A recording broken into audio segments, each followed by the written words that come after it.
Hello, welcome back. Today, obviously, I'm once again in a new spot for filming. Let me know if you like this area. This little painting back here is a play on a famous painting, but it is. I'm not gonna say the movie. Let's see if anyone recognizes the movie. But I love this painting so much. Anyways, so today we're gonna be talking about a show that came out like a month ago or so by the time I'm recording this and that this is releasing, and it was a unexpected show. I didn't know anything about it going into it, so I was very surprised and interested into what was going to be happening. So I have quite a few opinions on it, so let's get right into it. I'm sure he's the one. It is up to you now to protect the soul.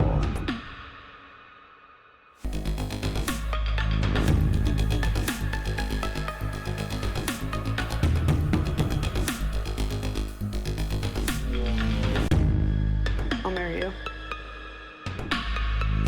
So this is a Netflix show, and Netflix shows are notoriously pretty terrible, but sometimes I just can't help myself and I have to. They look interesting, so like why not? And Netflix is such an easy platform to use, and this show really did seem quite intriguing. So the overall plot, or like the summary of the show, the blurb, is Rachel and Nikki are engaged to be married in a week. They go to Nikki's home and have to juggle family, drama, impending death, and a generational curse. Sounds like a very fun time. So, my spoiler-free review. The show is a pretty fun time. While the plot can be at times a bit convoluted, it does kind of tie all together the further you go into the show. And twists do in fact twist. And Camila Morrone as Rachel does a fantastic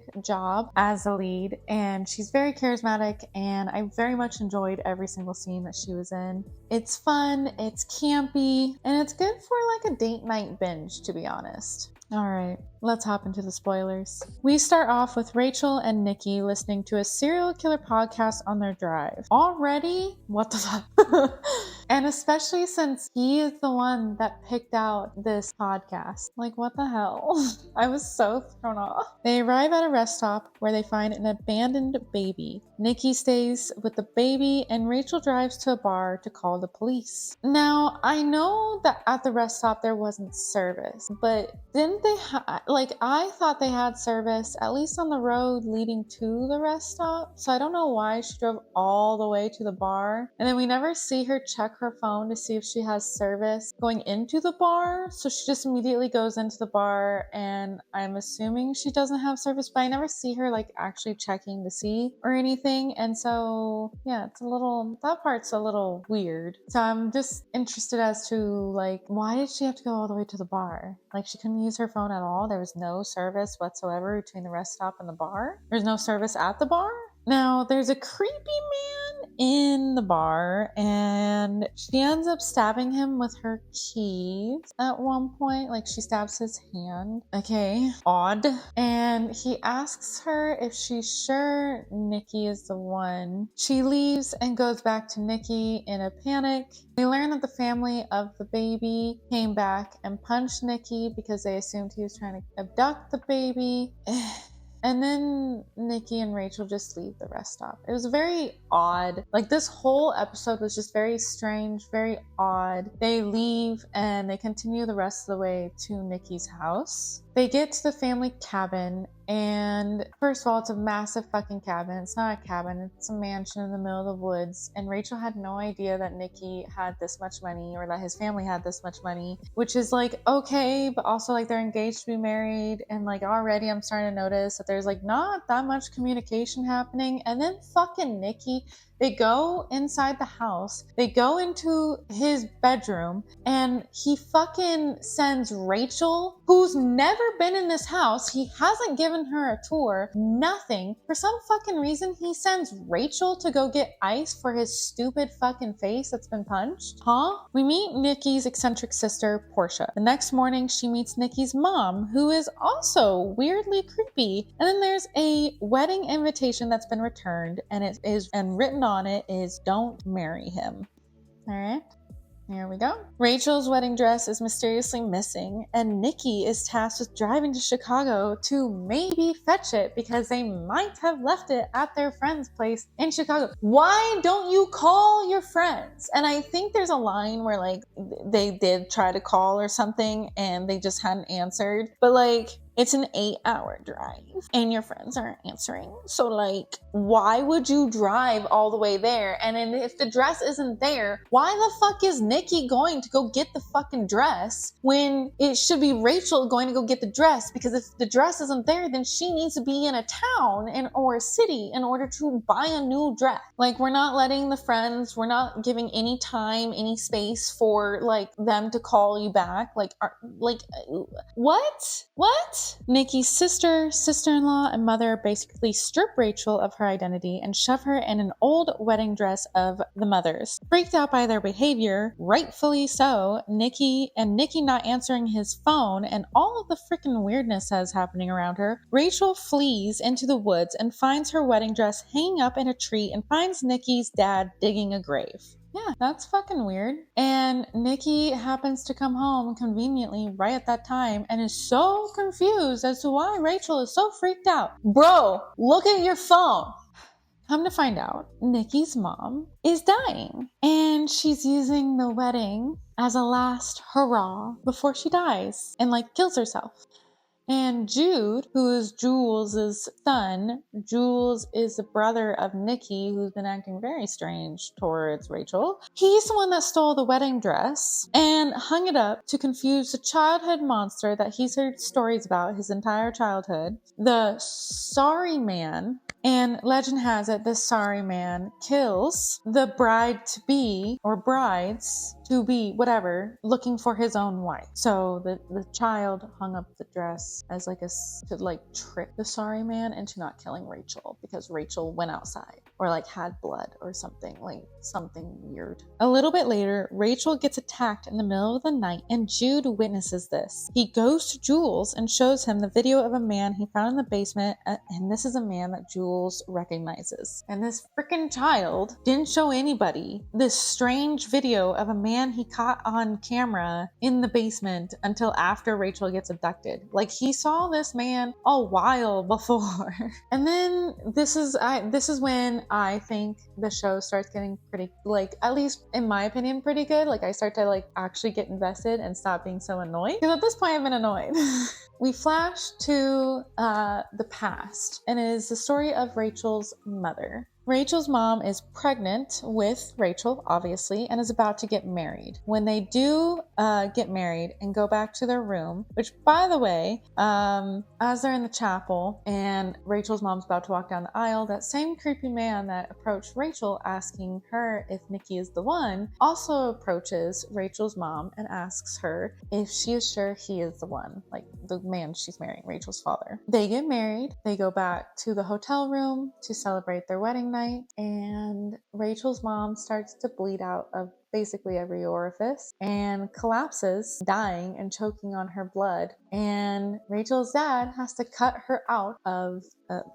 Rachel out of her mom. And fun fact, Jules, who was a child at the time, was under the bed because he was having an adventure or whatever, and was in the room when they came back, and he had hid under the bed. So he witnessed Rachel's mom dying and witnessed Rachel's dad cutting Rachel out of her mom. And he was a child, and as the dad was cutting the baby out, he just kept saying sorry, sorry, sorry. And so that is the sorry man that Jules was petrified of when he was a child and told the legend of to his own child, Jude. Whoop. We see then that Rachel is watching this video because it was her dad who abducted her. Her dad who only knows because Nikki invited him to the wedding and he was the one who sent back that card. Jules breaks in and in order to save Rachel, and Jules breaks in and to try and save Rachel from her dad, and Rachel explains that it is her dad. Rachel also puts 2 and 2 together about the creepy man who was a witness at her mother's wedding, and we learn that he is immortal and cursed because he was supposed to marry one of her ancient relatives, but he was cursed that if she wasn't his soulmate, he'd die. So he fled and cursed her whole family with that fate, and now he is a witness to all of their weddings. And if Rachel bails, Nikki's family will have that curse. We then enter the episode that is my personal worst nightmare, the wedding rehearsal dinner, where the happy couple keeps getting unwarranted relationship advice, and Rachel keeps repeating the same old story of how they met. Jules, who now has feels some sort of personal obligation to Rachel because of their connection now, gets upset and challenges the story. And we find out that, of course, Nikki lied to Rachel when they first met. Rachel and Nell, who is Jules' wife, go through Rachel's family history to find that everyone except one person who married died young. Jules and Nikki join their father on a hunt that goes poorly, both in hunting and conversation. Jules leaves and Nikki's father decides it's a great idea to tell Nikki about how his marriage to his mother is not actually great and or perfect. Great. So Nikki, who's already showing signs of being insecure and impulsive and a liar, and idolizes his parents' marriage way too much, it has already been proven that he can't be alone for 5 fucking seconds. The fact that his dad told him that the parents don't have a perfect happy marriage, of course is going to freak Nikki out. For Rachel's bachelorette party, they decide to do a summoning where Portia ends up with a broken nose and passing on a cryptic message. Something living, something dead, something stolen, and something red. Oh, and there's a scene of Nell and Rachel making out, but it's fucking dumb and annoying and absolutely pointless to the entire story. So I'm not going to talk about it. Rachel finds a ritual that coincidentally perfectly fits with the cryptic message. In only an hour, this the most unrealistic part of this entire show is that all of the net following happens in just an hour. Rachel, who is supposed to be married in an hour, who has no makeup on, has not done her hair, nothing. All of the following events happen in an hour. Okay.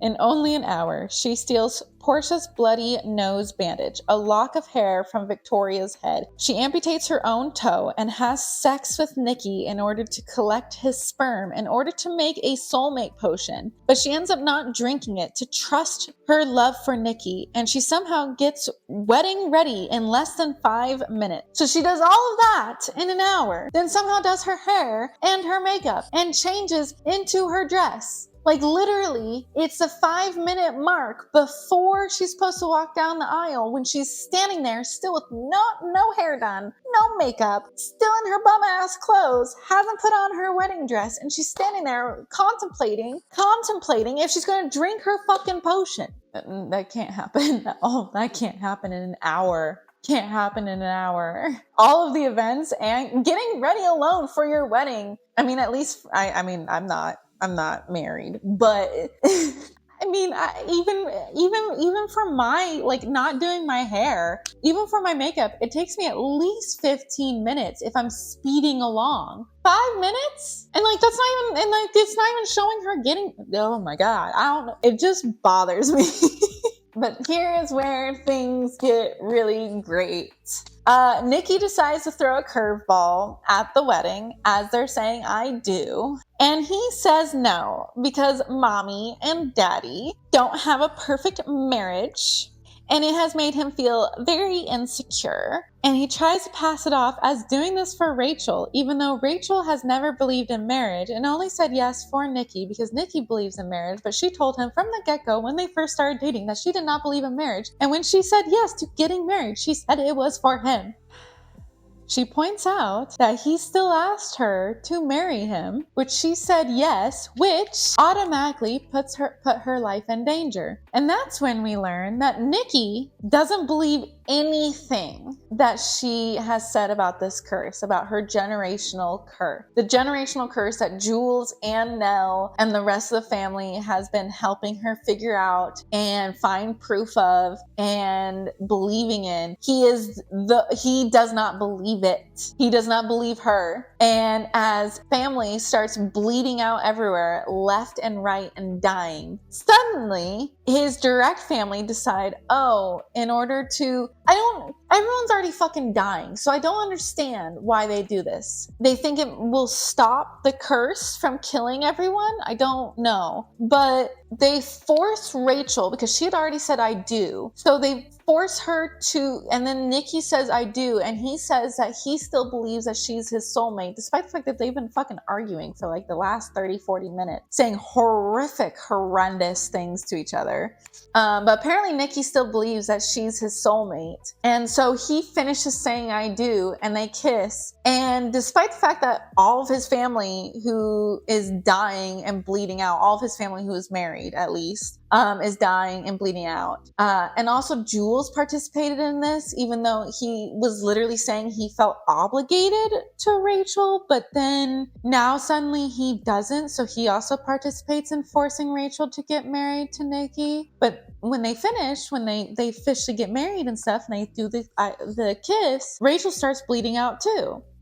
Coincidentally, Nikki does not, because Nikki still believes that she's his soulmate, which is bullshit, but okay. And again, it does nothing to say. Everyone's already fucking dying. I don't know why they did this, because everyone's already dying. The curse is already there. And now Rachel's also dying. So I don't see how this helped, but whatever. Jules survives because apparently Nell is his soulmate. And of course, Nikki survives, but his whole family's dead. His whole family is dead.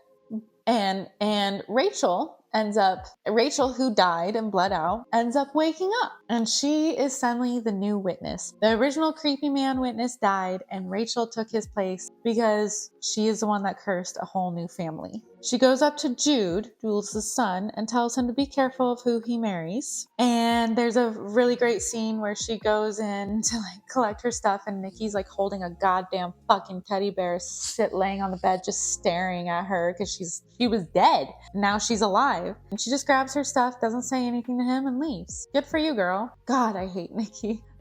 I love the fact that he killed his whole family.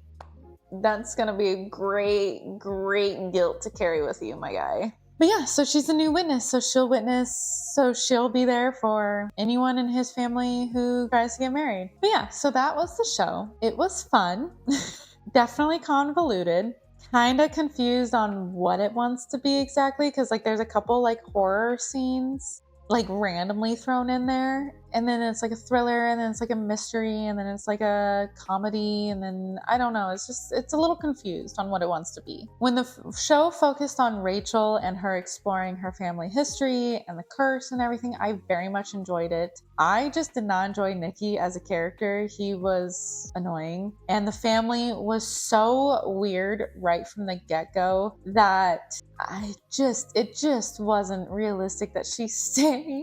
I never really believed her and Nikki's relationship. I never really believed that they truly loved each other, which at the end of the day was proven to be true, but still, it was just odd at times. But I was not expecting Nikki to be the one to end up saying no at the altar and causing literally everyone to die. But yeah, so that was the show. It was fun. Let me know if you have seen it, if you have any differing opinions or comments on it, or if you feel the same way. I'd love to chat about it some more in the comments. I hope you enjoyed this video. If you did, please leave a like. And if you'd like to see more content like this, please subscribe. If you want to connect with me outside of YouTube or see my other channel on YouTube, all of my social media links will be down below. Anyways, thank you so much for watching, and I'll see y'all next time. Bye.